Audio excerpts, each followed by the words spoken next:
Hey sports fans, Coach Nick here and welcome to BBallBreakdown. Don't forget, if you want to get a t-shirt, you have 10 days left in our first campaign. It's a great way to get in the conversation. Also, I am dropping the gauntlet. We are entering a team in thetournament.com, a winner-take-all $1 million tournament, single elimination 5-on-5. So you're going to get a chance to watch me coach some serious ball players in practices, in the huddles, in the locker rooms, and during the games, culminating on a game on ESPN at the end of the tournament in July. What I need from you is to go to the website and to vote for us because we need a lot of votes to be eligible to play. I got guys like Deon Thompson from North Carolina playing on my team, so this is going to be some serious playing and we're going to get really far and we want you to be part of it. Well, now let's talk about Billy Donovan and him coming to OKC.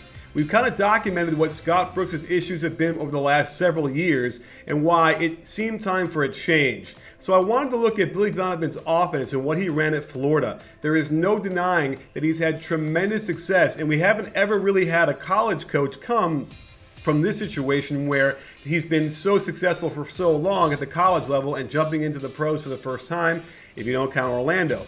So I went through a bunch of his sets and I'm going to show you how I can see the OKC Thunder plug in. One thing to be aware of is that Kevin Durant's foot injury is really critical here. A lot of guys have ended their careers with injuries like this, so we have to hope that he gets back and heals and could be the same Kevin Durant and they could go pretty far. Let's start out looking at how Donovan likes to run his horn sets. One interesting wrinkle is that he'll have his point guard dribble to the wing. The right corner cuts across. The weak side big cross screens in order to pin the defense down and get a good post up. Think Enes Kanter getting space to operate down low. Here's the same play, and if they can't get it into the cross screener on the post, it flows nicely into dribble pitch on the left side. Think Adams pitching it to KD coming full speed out of the corner. They also run horns with twist, a decoy ball screen cutting back to a second ball screen. Think Russ attacking and hitting Kanter, Adams, or Collison. Here's conventional horns where they run the point guard off the elbow ball screen. The weak side big man dives to the basket and Kanter could occupy great space for a post. They'll even run motion into horns where they can get Russ or Durant catching this pitch out of the corner and wreaking havoc on the defense. I like this high post entry, which is almost like elevator if the big had stayed at the free throw line. You can picture Kevin Durant getting this pin down at the top. And they do run elevator on occasion. This time it's a fake pin down slip out to the wing.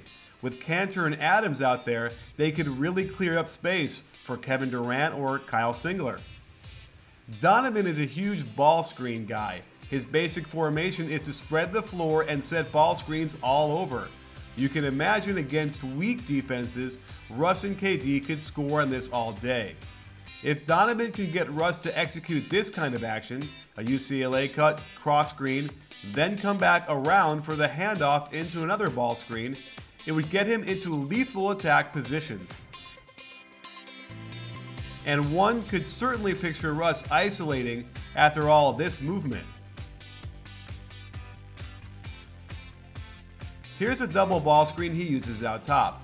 While we don't see much weak side action at all, the offense does have a flow and his players won't hold the ball for too long, either attack or pass. Donovan likes to set up his high pick and roll with a slot down low, a position Ibaka could occupy before flaring out for his jump shot. But you can see that these sets stagnate quite quickly, looking a lot like the Miami Heat offense with LeBron. There simply is not a lot of player movement to occupy the defense. It is simply one player at a time trying to create something. While this is okay, the top defenses in the league will shut this down.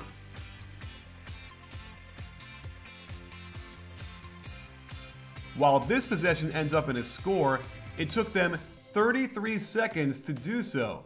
And notice how there is not one real off-ball screen set throughout the whole sequence. Again, good defenses will wall off penetration and force the Thunder into tough shots, something they were quite used to under Scott Brooks. but part of what held them back.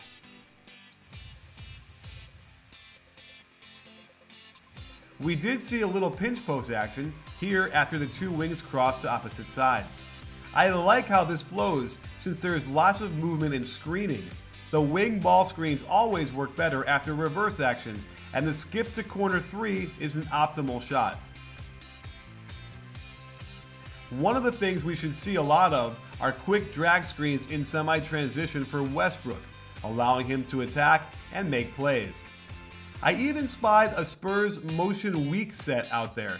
Watch the point guard make a shallow cut to the weak side to receive the pass. They get the flex action down low. If this were KD, my goodness, this would be a shot. Florida does show patience, but without the offense dying, resulting in another nice skip to corner 3. Sports fans, I am lucky enough to have Teddy Dupay on the show to talk about Coach Donovan. Teddy is the head coach at the Teddy Dupay Basketball Academy, and he was also Billy Donovan's first recruit at Florida, played in the 2000 Final Four, and also was an All-American in 2001. So Teddy, thanks for coming on the show and talk to us a little bit about what it was like to play for Coach Donovan. Well, it was great for Coach. Obviously our relationship has really developed over the past 20 years. And it's, when I played for him, he was on me. I'm sure he saw some similarities between just us and stature in our game. So he was very hard on me, maybe harder than he was on other guys. But that was really what he was good at, was figuring out what each guy needed to really be their best and bringing them out of that. And then just watching him evolve and grow as a coach over the past, like I said, 20 years. That's why I think he'll do so well at the next level. That he doesn't have one way he does it. He coaches his team.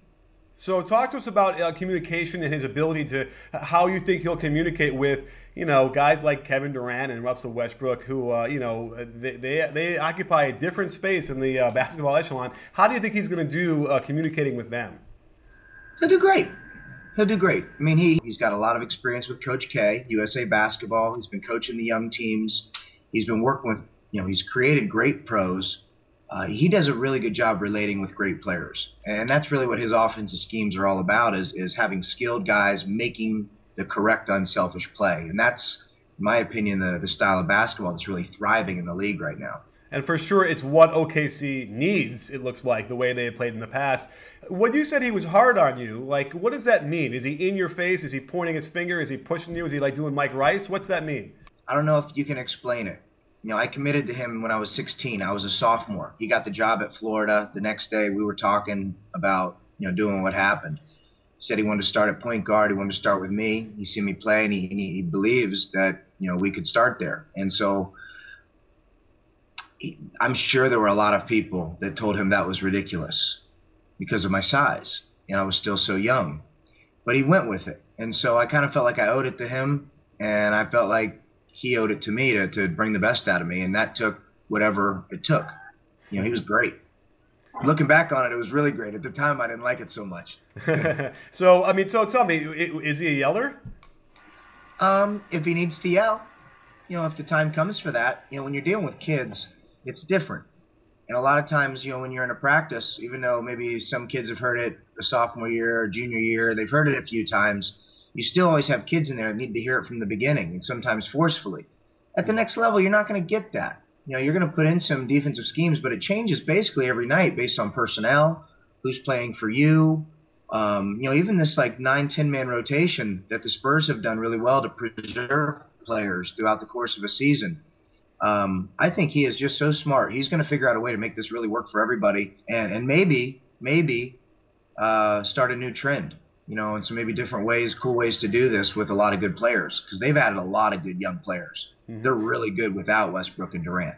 You throw those two guys in the mix, and they do have the best team, I think. Sure. Now, what do you think his best quality is, or what is he best at? Is it offense? Is it defense? Is it conditioning? Is it developing skills? What do you think?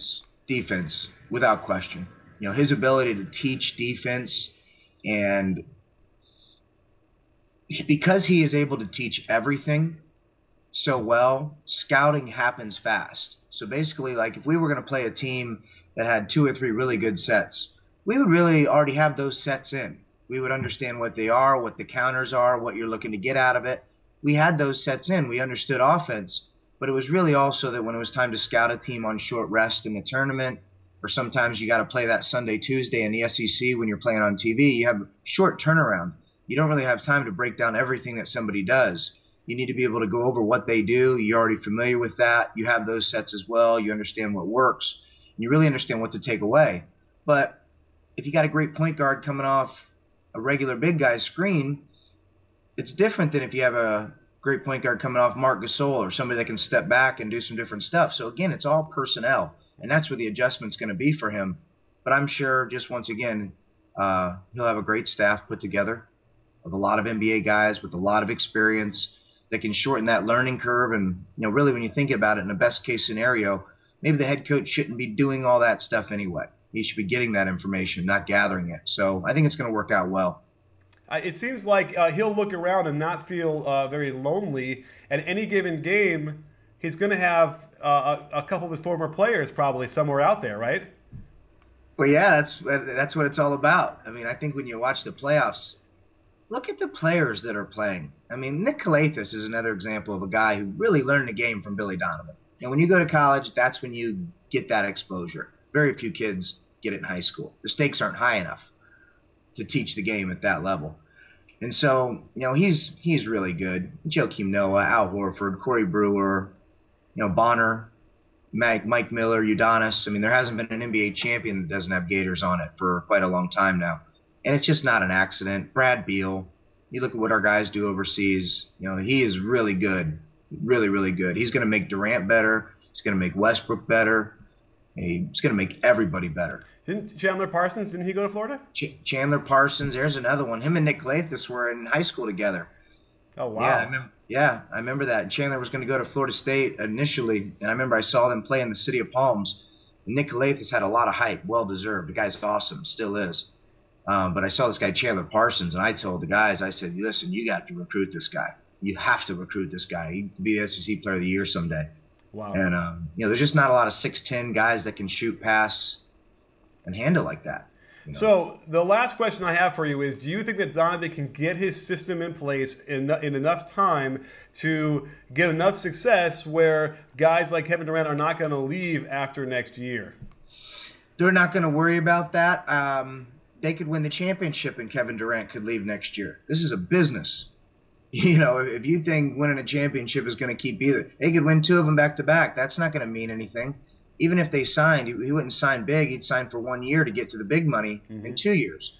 So keeping Westbrook and Durant together, in my opinion, for 2 years, the way the contract is the only logical thing. So you look at this as a 2-year project. Everybody wants to win right away, but I don't think ultimately you can do that in 1 year. I think even the Warriors probably had a 2-year plan here with Steve Kerr, and it's worked out well, and they haven't won it yet. You Right. still got to win the playoffs. So I look at this as really a 2-year thing with those 2 guys, but I know Coach doesn't. He's looking at what can we do today. He's got a map. He's got a plan. He knows where it ends. It wins with NBA championships. It ends with developing talent so that their drafts always end up right. He really knows how to evaluate kids and develop talent. That's what he does so well. Wow. Well, we know the Warriors haven't won it yet. OKC hasn't won it yet either, but we've all won from having spoken to you and getting that kind of insight into Coach Donovan's methods and how he coaches. So it'll be an interesting thing to see how it plays out, but I'm certainly excited going through some of this footage. And thanks for coming on the show. So there you have it, sports fans. I think this is going to be a really good beginning for the Thunder because, remember, they have to be able to keep Kevin Durant and Russell Westbrook happy so they'll stay and not leave in free agency coming up. And Billy Donovan certainly has a relationship with these guys, has a proven track record, so it shouldn't take very long for him to come in and take control of that locker room. We'll have to see what's going to happen, but it looks like the future is bright, and if they can get Kevin Durant healthy, they're going to be in for a next level step to become a championship contender. That said, don't forget about thetournament.com. Head over there and vote for me and my team so that we can become eligible, and you'll be able to see me in action coaching, and you'll be able to see some serious ball players doing some really great things out there with a lot of great team-wide concepts. So do not miss that. Head over there and vote. And don't forget, at BBallBreakdown, we're not a channel, we're a conversation. You in?